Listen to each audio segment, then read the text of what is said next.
কন্যা সংক্রান্তি এবং দেবশিল্পী বিশ্বকর্মা। সূর্যদেব এক রাশি থেকে অন্য রাশিতে প্রবেশ করার দিনটি হল সংক্রান্তি। দক্ষিণ ভারতে সংক্রান্তিকে সংক্রান্তিম নামে অভিহিত করা হয়। ভাদ্র মাসের শেষ দিন বা সংক্রান্তিতে সূর্যদেব সিংহ রাশি থেকে কন্যা রাশিতে প্রবেশ করে। তাই ভাদ্র মাসের সংক্রান্তিকে কন্যা সংক্রান্তিও বলা হয়। সনাতন হিন্দু ধর্মে সংক্রান্তি তিথির গুরুত্ব অপরিসীম।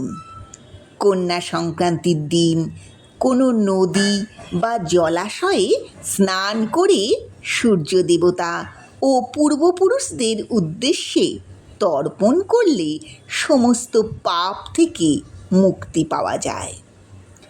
কন্যা সংক্রান্তিকে নিঃস্বার্থ কর্ম এবং আধ্যাত্মিক বিকাশের সুযোগ হিসেবে দেখা হয়।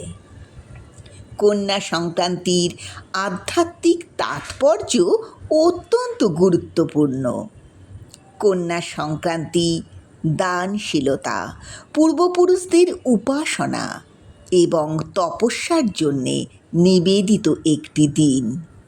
কন্যা সংক্রান্তির দিন সূর্য দেবতার পুজো এবং পূর্বপুরুষদের উদ্দেশ্যে তর্পণ করলে ব্যক্তির জীবনে ইতিবাচক প্রভাব পড়ে, সকল বাধা দূর হয়, পুণ্য বৃদ্ধি হয়, দীর্ঘ জীবন এবং সমৃদ্ধি লাভ হয়, কর্মক্ষেত্রে সাফল্য আসে।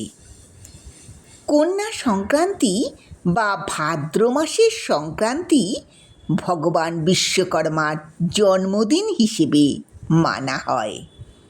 তাই কন্যা সংক্রান্তির দিন ভগবান বিশ্বকর্মার পুজো করা হয়। বিশ্বকর্মাকে কারুশিল্প ও স্থাপত্য সৃষ্টির দেবতা বলা হয়। এই দিন সনাতন হিন্দুরা বাড়ি কলকারখানায় দেবশিল্পী বিশ্বকর্মার আরাধনা করে। এটা বিশ্বাস করা হয় যে ভগবান বিশ্বকর্মা যন্ত্র এবং সরঞ্জামগুলিতে বাস করেন। দেবশিল্পী বিশ্বকর্মাকে স্বয়ম্ভু এবং বিশ্বের স্রষ্টা হিসেবে মানা হয়। তিনি হলেন যন্ত্রবিদ্যার জনক।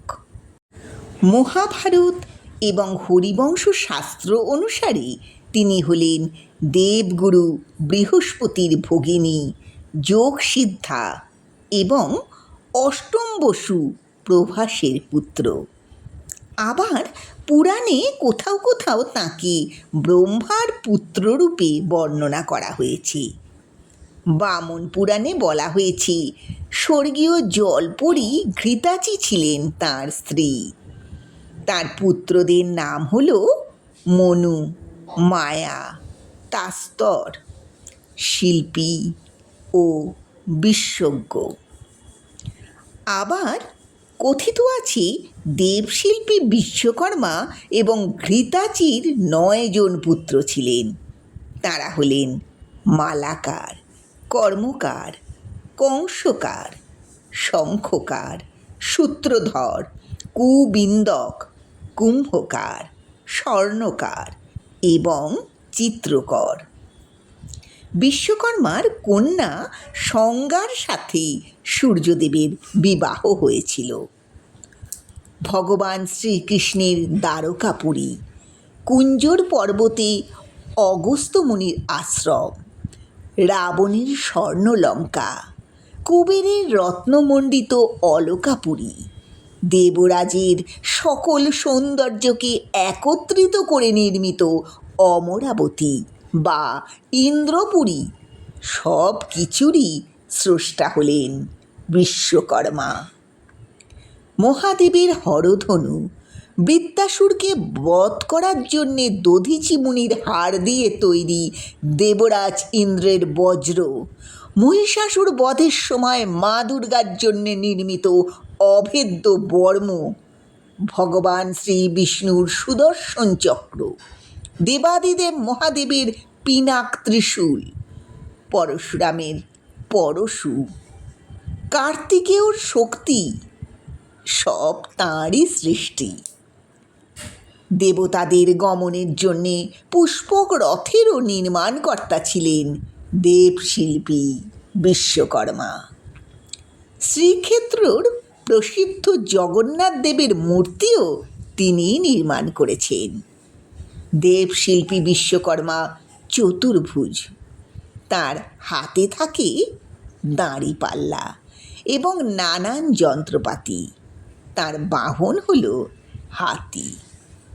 তিথি নক্ষত্র অনুযায়ী অন্যান্য সমস্ত দেবদেবীর পুজোর দিনের পরিবর্তন হলেও দেবশিল্পী বিশ্বকর্মার পুজো সংক্রান্তি তিথিতেই অনুষ্ঠিত হয়।